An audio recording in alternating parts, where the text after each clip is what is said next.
আমার মনে হয় আমাদের আর কন্টিনিউ করা সম্ভব না। জারিফ, আমি তোমাকে ভালোবাসি, আর আমি এটাও জানি তুমিও আমাকে ভালোবাসো, কিন্তু দিন শেষে একটা সম্পর্কের মধ্যে সবচেয়ে বেশি ইম্পর্টেন্ট আন্ডারস্ট্যান্ডিং, ট্রাস্ট, ম্যাচিউরিটি, যেটা কোনোটাই তোমার মধ্যে নাই। তুমি যেগুলো করো এগুলোকে পাগলামি বলে, ভালোবাসা বলে না। পাগলামিটা ক্ষণিকের জন্য ভালো লাগে, সারা জীবনের জন্য না। ঈশা, ঈশা, তোমার পাশে এখন অনেক মানুষ, তুমি চেঞ্জ হয়ে গেছো। আমার তো কমপ্লেন আছে, রাইট? একটা কমপ্লেন শেয়ার করছি আমি, একটা কমপ্লেন আমি শেয়ার করি নাই। আমি জারিফ আর কখনো কোনোদিন তোমাকে টেক্সট দিব না, কল দিব না, সামনে এসে বলবো না এসব ভালোবাসি, নিয়ে যত্ন নিও। আমি আসি, ভালো থাকো। শেষবারের মতো একবার হাত দিবা প্লিজ। এই জব করছস সারা? এই বেয়াদব ছেলে, কে তুমি? আরে তুই কে? এটা ঈশার নাম্বার না? আমি তো ঈশার মামা। অরিজিনাল মামা?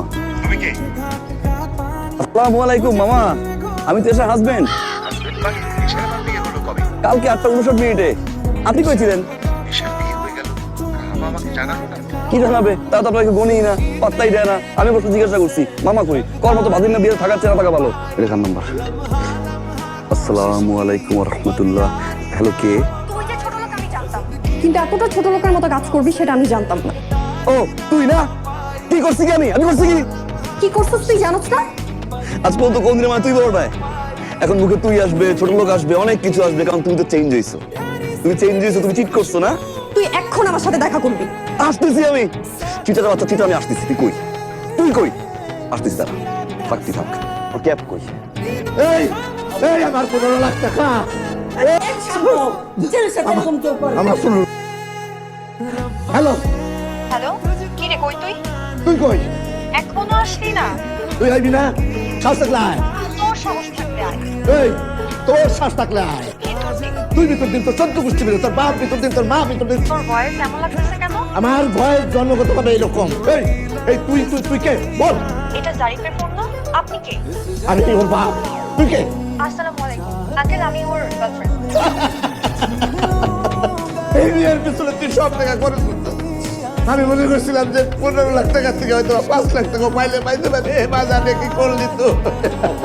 আব্বা শুনেন, কান্না করেন না। টাকা গেলে টাকা পাওয়া যায় আব্বা, গার্লফ্রেন্ড গেলে গার্লফ্রেন্ড পাওয়া যায় না।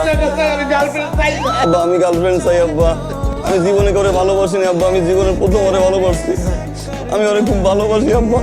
আব্বা তুই আমার সিম কেন তুলছিস? তোর এত বড় সাহস, তুই আমার মামাকে কেন ফোন করছিস? আমার মামাকে ফোন করে তুই বলছিস তোর সাথে আমার বিয়ে হইছে? তোর সাথে আমার বিয়ে কবে হইছে? তোর সাথে আমি বিয়েই কবে করলাম? সংসার করলাম কবে? আর ওয়াশরুমে গেলাম কবে? তুই আমার মান সম্মানের কথা একবারও চিন্তা করলা না? আমার কথা বাদ দিলাম, তুমি আমার ফ্যামিলি মান সম্মানের কথা একবারও চিন্তা করলা না? তুমি আমাকে কখনো ভালোই বাসো? বাসছি আমি। কিসের ভালোবাসা? সবসময় শুধু পাগলামি করে গেছো।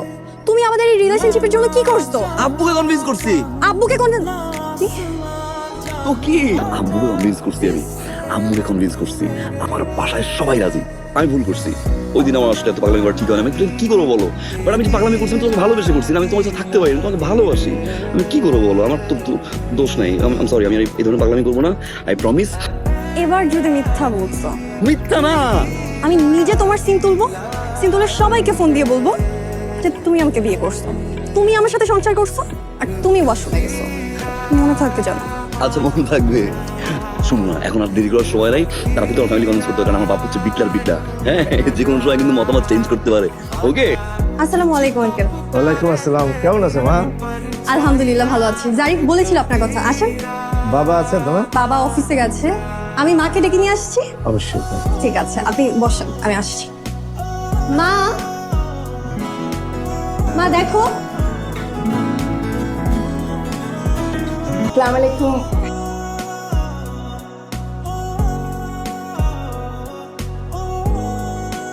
তুই যে মেয়েটাকে ভালোবাসো শেষা, 30 বছর আগে তার মায়ের সাথে আমার প্রেম ছিল। কি?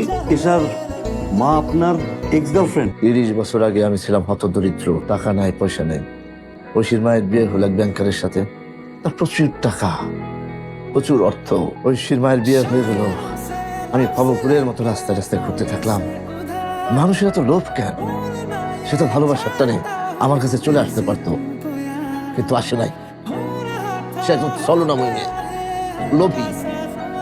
আমার ভিতরে তীব্র জেদ কাজ করলো, আমাকে বিপুল অর্থের মালিক হইতে হবে, অনেক টাকা লাগবে আমার। আমি তখন থেকে কাজে ঝাঁপিয়ে পড়লাম, আমার অনেক টাকা হলো। এখন ওই ব্যাংকারের চাইতে এই বেকারের টাকা অনেক বেশি।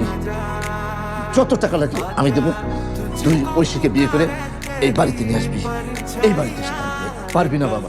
আমার কথা দে।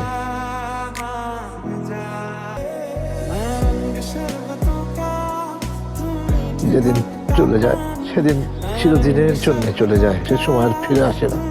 আমাদের ভাগ্যে ছিল না যে আমরা দুজন একসাথে সংসার করব। দুঃখ করে কান্নাকাটি করে কোনো লাভ নাই। যে সময় চলে যাওয়া সেটা তো চলেই গেছে, সেটা তো আর ফেরত আসবে না। তাই আমি তোমার কাছে একটা অনুরোধ করি, আমি সারা জীবন যে কষ্ট বহন করতেছি, আমি চাই না আমাদের সন্তানেরা সেই কষ্ট বহন করুক। তাই আমি চাই তোমার মেয়ের সাথে আমার ছেলের বিয়ে হোক। আমি এই বিয়েতে সম্মতি জানাইতেছি, তুমি রাজি হয়ে যাও। রাজি হয়েছে? বিয়েতে রাজি হয়েছে তোমার আম্মু?